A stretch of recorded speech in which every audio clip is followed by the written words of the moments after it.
Real estate fail? Always check for power pole transformers. Let's have a look. Hello everyone, Florian.Heise here, and welcome to another episode of HeiseSays. Grab your stein of coffee, and I thought we'd have a look at another real estate fail, or another story where you need to have a look at the actual site. Don't buy sight unseen. If you can't do it, go on Google, okay? That's what I'm doing here. Go on Google Earth. Because they can't hide the photos. They can't hide reality. Now, this one isn't as bad as some of the others we see, and thank you to the viewer who's been finding these and sending them to me. Because we need to make people aware of this. You can't trust real estate agents with blind faith. You can't trust buyer's agents with blind faith. You always need to go there and check yourself. Because you don't know. They may be trustworthy people, but maybe they're just desperate or something's going on. We don't know. We're in a recession, guys, or we're feeling the fallout of a recession, so you got to take care of yourself. So here we have a property in Seven Hills in New South Wales. It's off market. What does that mean? Not currently for sale or rent. Okay, so it's not currently for sale or rent. My understanding was it just appeared on the market. But let's have a look here at the photos. We can see here, here's a nice little looks like a bit of a brick with some gables and a tile roof. You've got a whole lot of power lines going here, and a high TV antenna as well. And we've got internally, you've got nice polished wooden floors. They're great. I don't like them with kids because it's just a nightmare to maintain. So we're going fake wood vinyl, but with the vinyl plank, like we've had in our office. Here we are, little tile area there. Not too bad at all. Nice little bedroom. TV in the bedroom. You shouldn't do that, guys. Your bedroom is meant to be for, relaxing and making children, having sex. It's not for watching TV. See, this is why we're not meeting our population growth targets, guys. You're all sitting in bed watching TV when you need to be having fun with your wife or husband, okay? So we've got a little kitchen here. I mean, the brown, there's nothing wrong with it. Perfectly fine. You can live in this house really comfortably. It's a little dated, but who cares, honestly? You may look at that going, oh, it's so dated, yeah, like a tosser, but normally you don't care about that stuff when you're hungry. They've done up the bathroom a little bit, nice little unit installed there. You've even got a shed, little Hills hoist, perfect. And then you've got the power lines coming through there. And there you go. So this real estate agent, whoever took these photos, has, here's some other photos, hasn't really done, it doesn't look like there's any photo manipulation here. And these are some nicer photos. They've probably got a better photographer here. And there, they've even got a plan. This is from McGrath, which is good to see. Good to see. I'm getting frustrated.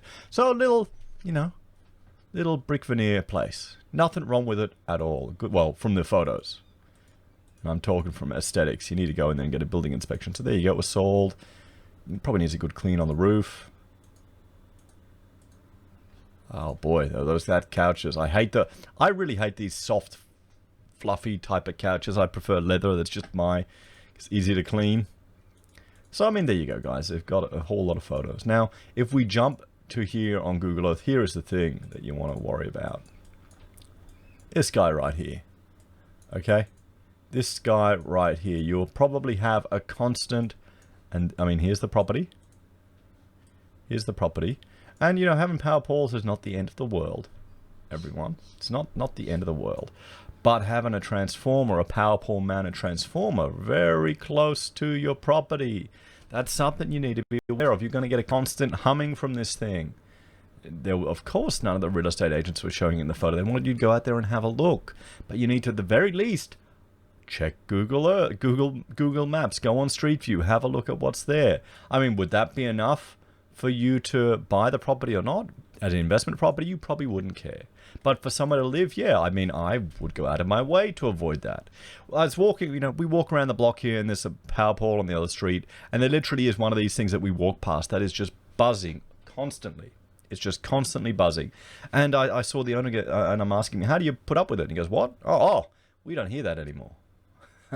We don't hear it anymore. So you can get used to it like all things.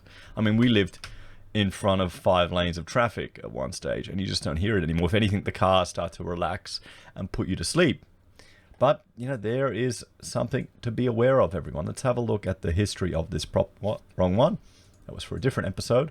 Do we have the property history here? Do we have it? Estimated value anyway. Okay, so it sold in 2003 for 323, and in March 2016, 665. So, I mean, they're probably going to have to sell it for like 4 million now if it's in Sydney. So, I mean, there you go, guys. Just another example of where you should, at very least, don't buy sight unseen. Have a look on Google Maps. This is cheating now. At university, back when I was studying, we had to do all these analysis through suburbs, you know, drawing sections through each street and analyzing the position of the houses. We didn't get anything like Google Earth. We had to go out there and photograph it. And I remember when I was tutoring at university, there's this one lady who was doing an architectural elective. And I said, well, you need to go on the weekend, you need to go to the site, you need to do a site analysis. And she goes, it doesn't say anything here in the course handout that I need to go there on weekends. You know, that everything we have to do should be on the course handout. Guess where she worked? She worked for the university. She was a university bureaucrat. I'm going, well, yeah, okay, that's if you want to just be a loser and not build a career in this, you follow that. What I'm telling you to do is what you need to do to actually get good at the profession, to learn the skills. How do you think that that went over, guys? I would get people complain about me to the lecturers, but then I get other people who'd rave about me. You know, I get like full top marks as a tutor. I don't know. People, I still meet people out and about who I used to teach, and now they do, you know, they appreciate it. So that's nice, I guess.